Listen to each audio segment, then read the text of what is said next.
Já se falou muito aqui e encerrou há poucos instantes, belíssimo pronunciamento do senador Dornelles, falando sobre o plebiscito. Como ele, também o senador Jarbas fez o comentário sobre o artigo Carta ao Leitor da revista Veja desta semana, que merece ser lido por todos para que possamos fazer uma reflexão sobre esse momento em que o país está vivendo.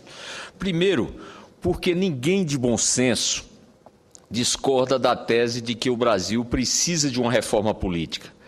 Também não se encontra ninguém igualmente sensato que não seja motivado por outras razões que ache que isso deve ser feito via consulta popular. Segundo, porque a iniciativa é uma tentativa rasteira de alguns partidos e do governo de mudar de assunto, de lançar uma cortina de fumaça entre eles e os clamores populares. Se tem uma coisa que os manifestantes têm demonstrado é a exaustão, é que os brasileiros estão cansados de golpes baixos e promessas vãs, senador Jarbas Vasconcelos. Anúncios de metas, de programas que, se nós formos verificar, não têm atendido os desejos, os anseios e a necessidade da nossa população. Terceiro, porque não se faz plebiscito para jogar nos ombros das pessoas o peso de decisões sobre o funcionamento de coisas complexas. As pessoas não devem ser obrigadas a decidir exatamente como as instituições devem funcionar. Elas querem simplesmente que as instituições funcionem bem, que o funcionário público seja honesto, imparciais e eficientes, que os políticos representem os seus eleitores nas assembleias, no Congresso ou nos cargos executivos. É a gestão que está falhando. É o excessivo número de ministros, gastos elevados com custeios e outras questões que não deixam o Brasil andar como todos nós desejamos. Hoje, já se falam nas sobreposições dos ministros palacianos. É ministro dando pitaco naquilo que não lhe cabe institucionalmente. Por outro lado, ficam os ministros decorativos, na melhor versão definida pelo ex-ministro Nelson Jobim. Uma é fraquinha e a outra não conhece Brasília. Pois bem, senhoras e senhores senadores, eu devo dizer que esta casa tem o dever e a obrigação de discutir aquilo que as ruas estão ecoando. Projetos, ideias, iniciativas, nós podemos passar aqui dias e dias elencando item por item. Se for da saúde, por exemplo, nós podemos discutir que há pouco tempo essa casa decidiu contra a regulamentação da emenda 29, amando orientação da base do governo, que sabe da importância do financiamento para que nós tenhamos uma saúde pública digna e no âmbito de atender a população. Da mesma forma, nós temos projetos nesta casa onde faz com que haja a desoneração por parte de muitos itens na área de saúde. Como é que se justifica, por exemplo, senhor presidente, que o próprio poder público, ao comprar equipamentos, pague impostos, quer seja a nível municipal, a nível estadual e a nível federal? Pagar impostos, onerando os custos da saúde do próprio ente público. Da mesma forma, existem projetos na área de saúde que precisam ser discutidas. E essa discussão não é através de um plebiscito, é uma discussão através do debate, das audiências públicas, das iniciativas parlamentares. Eu, hoje mesmo, recebi um e-mail que trata de um artigo publicado na Folha de São Paulo.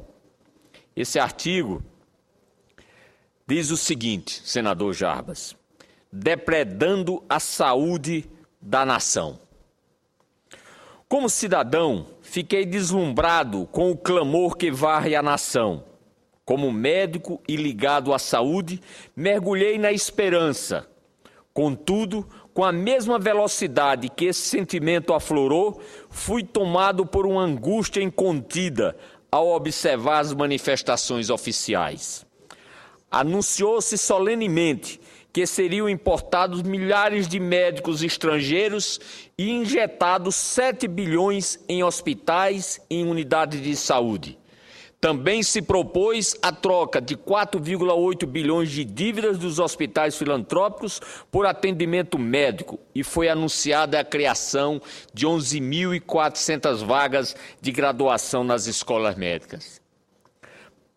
Perplexo, gostaria de dizer que essas propostas são tão surrealistas que não podem ter sido idealizadas por autoridades sérias, mas sim por marqueteiros afeitos à empulhação, piores do que os depredadores soltos pelas ruas, já que destrói as vidas humanas.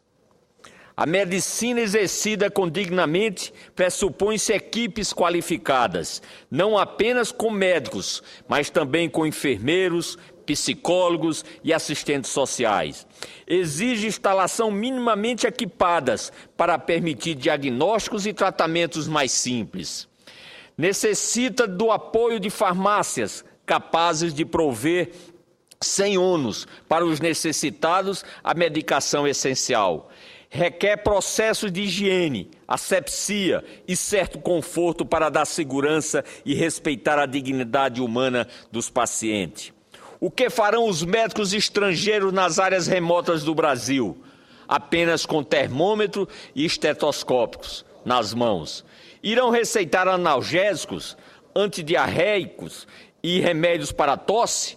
O que poderia mais ser bem executado por qualquer prático de farmácia, também afeito às doenças regionais. Médico que nos casos mais delicados, nem atestado de óbito poderão assinar, pois não conseguirão identificar a causa da infelicidade. Pior ainda, como esses médicos conseguirão atuar limitado pela dificuldade da comunicação, desqualificado para tratar doenças já erradicadas em países sérios, frustrados por viver em região destituída de condições mais dignas de existência para eles próprios, suas mulheres e os seus filhos. Certamente não tratarão de migrar para os centros mais prósperos, abandonando aqueles que nunca conseguirão expressar a sua desilusão. Não custa lembrar que em muitos países desenvolvidos aceitam médicos estrangeiros, contudo, nenhum deles sem ser aprovado em exames extremamente rigorosos que atesta elevada competência profissional. Igualmente falaciosa é a proposta de incrementar os recursos para a saúde, num país como o Brasil, que gasta apenas 8,7% do seu orçamento em saúde, muito menos do que a Argentina, que gasta 20,4%, e a Colômbia, que gasta 18,2%. Somente mal intencionados poderão acreditar que um aporte de recurso de 0,7% do orçamento corrigirá a indecência nacional na área da saúde. Também enganadora é a ideia de se recorrer a instituições filantrópicas. Essa situação falimentar deixam de pagar tributos porque não recebem do governo os valores justos pelos trabalhos que prestam. Pelo mesmo motivo, serão incapazes de aumentar já o precário atendimento. Quanto à criação de novas vagas para alunos de medicina, mais irrealista. Para acomodar os números apresentados, o governo teria que criar 120 a 150 escolas médicas. Com que recurso? Com que professores? E com que hospitais? Presidente, termino pedindo desculpa pela minha insolência. Você que é digna e que tem história, não pode tergiversar perante o clamor de tantos filhos da nação. Faça o ouvido moucos aos embutes e combata de forma sincera os malfeitos. Assuma de forma sincera e não dissimulada a determinação política de priorizar os recursos para áreas sociais, para não ser tomada pela angústia infinita ao cruzar com a multidão entoada com indignação o canto de Chico Buarque. Você que inventou a tristeza, ora, tem a fineza de desinventar. Você vai pagar, e é em dobro, cada lágrima rolada nesse meu penar. Esse artigo foi publicado na Folha de São Paulo, é do Dr. Miguel Sorogi, de 66 anos, pós-graduado em Urologia pela Universidade de Harvard e professor titular da Urologia da Faculdade de Medicina da USP e presidente do Conselho do Instituto da Criança e Vida. Pois bem, senhor presidente, isso demonstra do quanto nós precisamos debater. Isso é uma opinião de um especialista, um médico e um humanista. Mas temos que dar chance ao contraditório. Temos que ouvir o governo, ele dizer a sua posição de uma forma clara e nós fazermos os seus devidos questionamentos.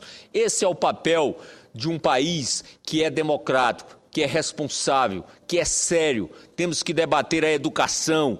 Tem proposta da educação de tempo integral, que é da minha iniciativa até o ano 2022.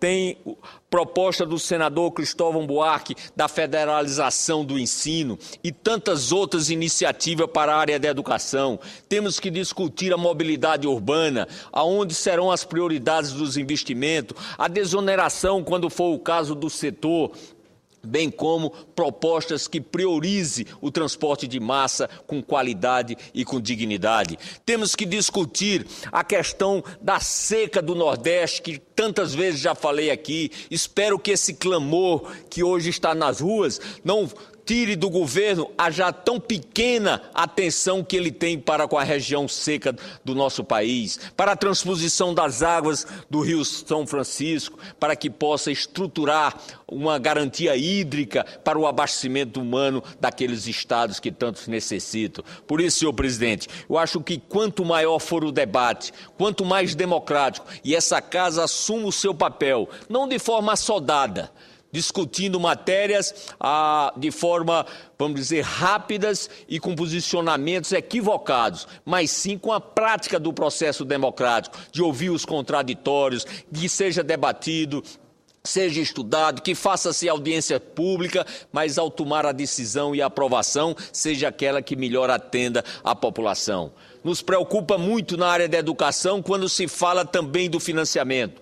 Eu sou favorável a ampliar, sim, os recursos para a educação, a discussão do royalty, porque um país que, segundo a publicação hoje, também no Estadão, um país que gasta $950 por aluno é o Brasil.